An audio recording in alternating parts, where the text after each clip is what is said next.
하나님 나라 백성인 하백 여러분, 하백의 성경 아카데미에 오신 것을 환영합니다. 이 시간은 성경신학 84강 시간입니다. 함께 나눌 주제는 성경의 큰 그림 가운데 완성된 하나님 나라입니다. 우리는 성경의 큰 그림에 구약 성경부터 시작해서 이제 신약 성경의 마지막인 완성된 하나님 나라 관점으로 들어왔습니다. 우리는 예수님의 재림을 2000년 동안 기다려왔습니다. 그러나 재림이 영원히 지체되지는 않을 것입니다. 이 세상은 결말을 향해 가고 있습니다.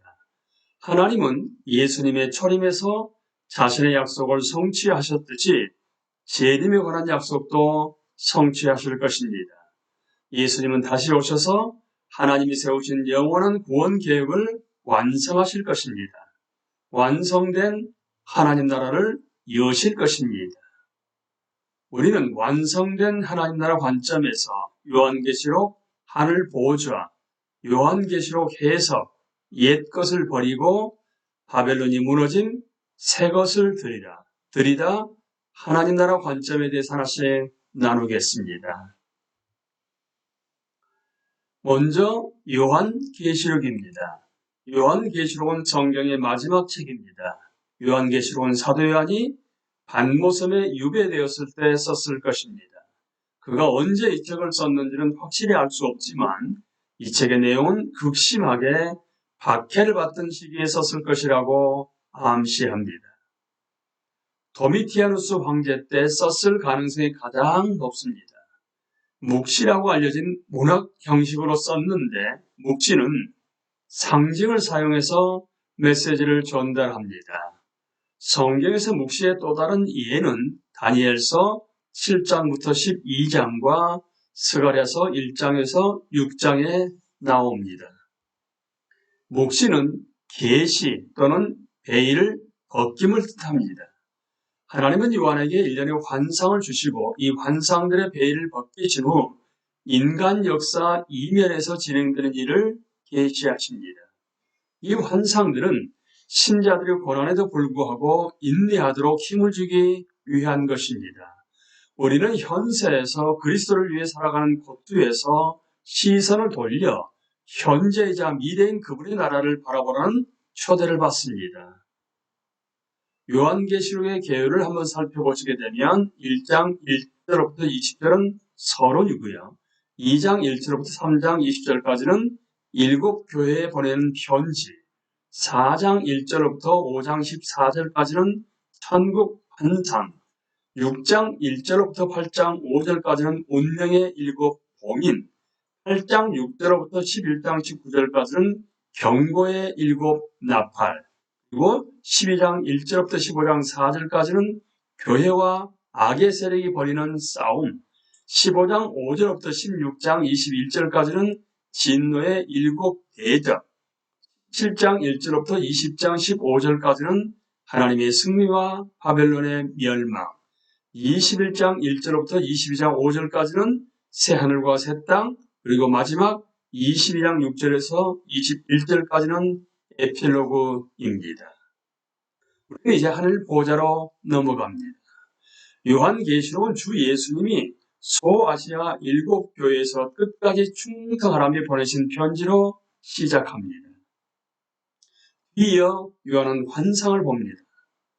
내가 곧 성령에 감동되었더니 보라, 하늘에 보좌를 베풀었고 그 보좌 위에 앉으신 이가 있는데, 이 환상은 고난받는 1세기 그리스도인들에게 큰 위안이었을 것입니다. 이들은 박해를 받지만 땅에서는 하나님 나라의 진로가 거의 없습니다. 그러나 어떻게 느껴지든 간에 하나님께서 주관하십니다. 하늘에 보좌가 있고 그 보좌는 비어있지 않습니다. 자신이 해변을 걸으며 바다를 바라본다고 상상해 보십시오. 해변에서 멀지 않은 바다에서 소녀가 수영하는 모습이 보입니다. 그런데 경악스럽게도 상어 한 마리가 소녀에게 다가오는 것이 보입니다. 당신은 도와달라고 소리치지만 아무도 들은 체하지 않습니다. 주변 사람들도 모두 일어나는 일을 보지만 전혀 관심이 없어 보입니다. 당신은 도움을 구하려 모퉁이를 돌아 달려갑니다.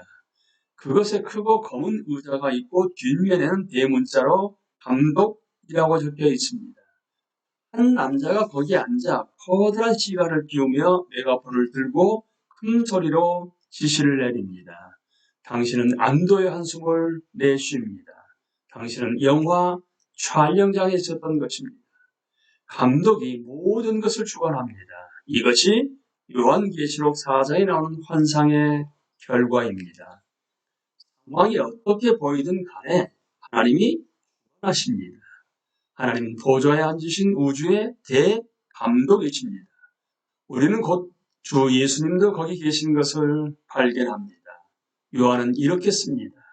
내가 또 보니 보좌와 네 생물과 장로들 사이에 한 어린 양이 서 있는데, 예수님은 우주의 신적 왕이십니다. 예수님은 고난당하고 승리하셨습니다. 예수님의 죽음은 땅에서 그분을 위해 고난당하는 모든 사람도 승리할 것이라는 사실을 보장합니다. 우리는 그분이 세상에서 하고 계신 일을 이해하지 못할지 모르지만 그분이 주관하신다는 것은 절대적으로 확신할 수 있습니다. 요한의 환상에 나오는 장로들은 이 진리에 유일하게 적절한 방식으로 반응합니다. 이들은 보좌 앞에서 자신들의 면류관을 벗고 예배합니다. 보좌에 앉으신 이와 어린 양에게 찬송과 존귀와 영광과 권능을 세세토록 돌릴지어다. 우리가 지혜롭다면 이들의 본을 따라 여기 땅에서 하나님을 예배할 것입니다. 예배가 여의치 않고 어쩌면 우리에게 어려움을 안겨주는 때도 있지만 예배를 드리는 것은 그와는 가치가 있습니다. 상황이 어떻게 보이든 하나님이 주관하십니다. 하나님은 왕이십니다. 많은 사람이 아직 그분의 나라를 인정하지 않더라도 말입니다. 이제 우리는 요한계시록 해석으로 넘어갑니다. 연속되는 하나님의 심판이 요한계시록의 뒤이은 몇 장을 지배합니다. 7 봉인, 7 나팔, 7 대접, 또한 종말의 4 기사와 짐승 같은 요한계시록의 유명한 등장인물 몇몇도 포함됩니다. 오랜 세월 이들이 누구를 또는 무엇을 상징하는지 해석하려는 숱한 시도가 있었습니다. 어떤 사람들은 모든 상징이 오로지 요한이 이 책을 쓰던 당시의 사람들이나 기관들을 가리킬 뿐이라고 주장했습니다. 이것을 과거주의 해석이라고 말합니다. 어떤 사람들은 이 책이 1세기부터 재림까지 역사의 서로 다른 시대에 대한 연대기적 기사를 제시한다고 봅니다. 이것은 역사주의 해석입니다. 또 어떤 사람들은 요한계시록이 4장부터 종말에서 그리스도의 재림으로 이어지는 짧은 기간의 사건들만 기술한다고 생각합니다. 미래주의 해석입니다. 이러한 해석들은 저마다 문제가 있습니다. 요한계시록이 그리스도의 승천과 재림 사이에 말세 전체에서 일어날 일을 기술한다고 보는 것이 더 낫습니다. 요한계시록은 우리에게 시간표를 주려고 기록된 것이 아닙니다. 요한계시록은 연속적인 사건들을 병렬로 표현하고 있습니다. 봉인들, 나팔들, 대접들은 서로 앞서고 뒤따르는 것이 아닙니다. 이것들은 모두 같은 시기를 기술합니다. 예를 들면 네 기사는 지금껏 활동해 왔고 말세 내내 활동할 것입니다. 이들은 그리스도께서 다시 오실 때까지 모든 시대를 특징 지을 제국주의적 침략, 피 흘림, 경제적 불안정, 죽음을 상징합니다. 그리스도인들이 이러한 어려움을 겪는 동안 인내하려면 하늘 보좌의 환상을 굳게 붙잡아야 할 것입니다. 그리고 우리는 이러한 어려움이 영원히 계속되지 않으리라는 것을 자신에게 상기시켜야 할 것입니다. 요한계시록의 마지막 몇 장은 우리를 예수님이 악을 멸하고 완벽하고 새로운 창조 세계를 세우실 마지막 때로 인도합니다. 이제 옛것을 버리고로 넘어갑니다. 인기 있는 텔레비전 프로그램 중에 이런 것이 있습니다. 한 팀이 어느 집을 방문해 그 집을 단장해 줍니다. 우리의 눈앞에서 방이 달라집니다. 이 과정의 전반부는 늘 파괴적입니다. 갈색과 노란색이 섞인 벽지는 30년 전에 붙였을 때는 유행하는 디자인이었으나 지금은 몹시 낡았습니다. 녹색을 띤 노란색 비닐 바닥대는 뜨들의 손수레에 실어야 하고 빅토리아 시대의 아름다운 벽난로를 덮어버린 밝은 하드보드도 제거해야 합니다. 이런 것들을 다 제거해야 합니다. 새 재료는 쓰레기들을 다 치운 후에 쓸 수 있습니다. 옛 것을 버리고 그런 후에 새 것을 드립니다. 이것이 방 하나에 적용되듯 온 세상에도 적용됩니다. 하나님은 옛 창조를 망치는 모든 것이 제거된 후에 자신이 약속하신 새 창조를 시작하십니다. 예로부터 많은 사람이 놀라운 신세계를 갈망했습니다. 막스주의자들은 자본주의를 무너뜨리고 탐욕을 제거하기만 하면 모든 것이 좋아지리라고 생각했습니다. 세상의 휴머니스트들은 무지와 가난을 제거하는 것이 열쇠라고 생각했습니다. 혁명가들은 정부 전복의 희망을 걸었습니다. 그러나 이들은 모두 지속적 변화를 낳는 데 실패했습니다. 유토피아는 여전히 요원합니다. 이들이 문제의 근본을 다루지 않았기 때문입니다. 궁극적으로 땅 위의 사람을 망치는 것은 자본주의나 무지나 악한 정부가 아닙니다. 오히려 사탄에게서 비롯된 악한 권세입니다.